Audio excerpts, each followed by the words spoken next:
बिस्मिल्लाहिर्रहमानिर्रहीम। अस्सलाम वालेकुम। मुफ्ती अबू लुबाबा मंसूर ने अपनी किताब दज्जालियात में हज़रत दानियाल अलैहिस्सलाम की तख्तियों के हवाले से लिखा है कि यहूदियों की एक रियासत कायम होगी और उसके 50 साल बाद इमाम मेहदी अलैहिस्सलाम का ज़हूर होगा। जाहिर सी बात है कि 1946 और 47 में इसराइल की बुनियाद डाली गई, लेकिन 1973 में जाकर अक़वाम मुत्तहिदा ने मुल्क की हैसियत से तस्लीम किया और उसके झंडे को भी तस्लीम किया। तो हकीकी बुनियाद पर मुल्क और रियासत की हैसियत 1973 में समझी जाएगी। इस लिहाज से 2023 में 50 साल पूरे होते हैं, लिहाजा मुमकिन है कि 2024 में इमाम मेहदी अलैहिस्सलाम का ज़हूर होगा। नीज़ नसाई में जिस गज़वा की निशानदही की गई जिसमें इमाम मेहदी की एक जमात खरासान, अफ़गान, मगरबी पाकिस्तान वगैरह से निकलकर मशरक़ी इलाका पर बरसर के पैकार होगी, तो हालिया जो खबरें आ रही हैं उसकी पेश ख़ैमा साबित हो सकती हैं। दज्जाल के खरूज के आसार।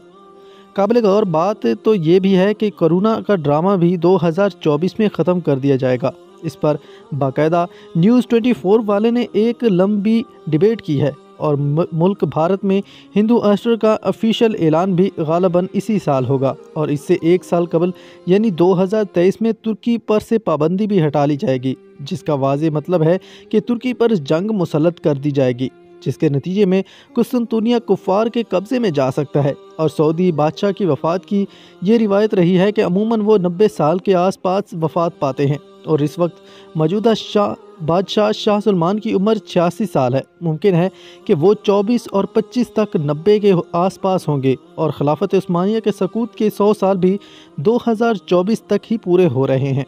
नीज़ एक अरब आलिम हैं शेख सादिक अल मक्सी अल मारनी, उन्होंने 2024 के करीब ही ज़हूर मेहदी की बात की है। असल ये निकला कि ज़हूर मेहदी के लिहाज से ये 2 साल यानी 24 और 25 काफ़ी अहम है। एक बात बड़ी फ़िक्र में डालने वाली ये भी है कि उम्मत के मुख्तलिफ़ किस्म के गिरोह इमाम मेहदी अलैहिस्सलाम को तलाश भी कर रहे हैं, जिनमें सुन्नियों से ज़्यादा शिया पेश हैं। इस आजिज़ के पास ये भी खबर आई है कि मुख्तलिफ़ जिहादी तंजीमों के फ़िक्रमंद लीडरान इस वक्त बड़े फ़िक्रमंद हैं कि इमाम मेहदी की क़यादत में सारी दुनिया में जिहाद शुरू किया जाए और वो इसके लिए इनकी तलाश में हैं। काफ़ी दिन पहले किसी साहब ने बताया कि पाकिस्तान के पीर जुल्फ़िकार साहब ने हरम में बैठकर कसम खाकर ये बात कही थी कि इमाम मेहदी का ज़हूर अनकरीब 2025 में होगा और वह हर साल इसी तलाश में जाते हैं कि किसी तरह उन्हें पहचान सकें। एक बात और याद आई, बड़े मज़े की बात है। बंदा मौलाना सज्जाद नुमानी साहब का एक बयान सुन रहा था जिसमें हज़रत ने सूरत काफ की तफसीर करते हुए बड़ा अजीब नुक्ता पेश किया। फरमाया कि अल्लाह ने दज्जाल के फितनों का जिक्र सूरत काफ में किया है और सूरत काफ 15वीं पारे के निस्फ़ से शुरू होती है।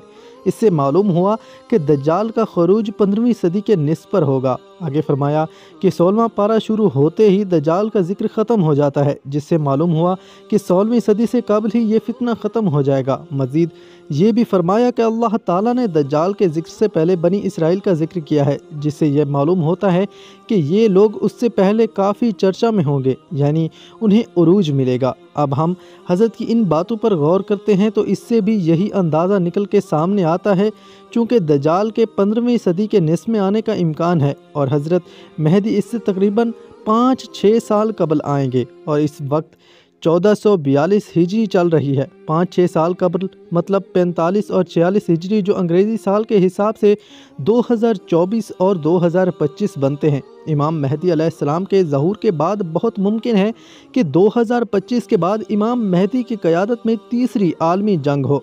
बहरहाल आप जिस तरह भी गौर करेंगे यही 2 साल सामने आएंगे। मालूम हुआ कि ये 2 साल उम्मत मुसलमा के लिए बड़ी अहमियत के हामिल हैं। अल्लाह तबारक व तआला उम्मत मुसलमा की दज्जाली फितनों और साजिशों से हिफाजत फरमाए। आमीन सुम्मा आमीन।